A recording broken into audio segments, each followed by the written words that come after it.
Batting বিপর্যয়ে রুখে দাঁড়ালেন লিটন দাস। একাই পেলেন ক্যারিয়ারের ষষ্ঠ সেঞ্চুরি। অবশ্য তাতেও টাইগারদের দলীয় সংগ্রহ ৩০০ ছাড়ায়নি। টাইগাররা অল আউট হয়েছেন ২৭৮ রানে। রান তাড়ায় নেমে দিনের শেষে ২১ রান তুলেছে পাকিস্তান। সিলেটের মাঠে পাকিস্তানের বিপক্ষে টস হারেন বাংলাদেশের অধিনায়ক শান্ত। তবে তখন কে জানতো ব্যাটিংয়ে নেমেও বিপর্যয়ে পড়তে হবে। প্রথম সেশনে ১০১ রান তুলতেই হারাতে হলো ৩ উইকেট। অভিষেক হওয়া ওপেনার তানজিদ তামিম ফেরেন ২৬ করেই। অপর ওপেনার জয় ০ আর মুমিনুলের নামের পাশে মাত্র ২২। দ্বিতীয় সেশনটাও যেন প্রথম সেশনের প্রতিচ্ছবি। এই সেশনেও ৩ উইকেট খুইয়েছে বাংলাদেশ। আগের ম্যাচে সেঞ্চুরিয়ান শান্ত ফিরেছেন ২৯ রানে, মুশফিক ২৩ আর মিরাজ সাজঘরে গেছেন ৪ রান করে।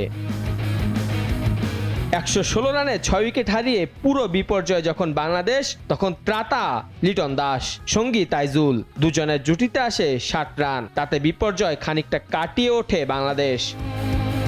১৬ করে তাইজুল ফেরেন, কিন্তু এরপরই টেল এন্ডারদের এক পাশে রেখে ওয়ানডে স্টাইলে ব্যাটিং করেন লিটন দাস। তাসকিনের সঙ্গে ৩৮ রানের জুটিতে লিটনের অবদান ৩০।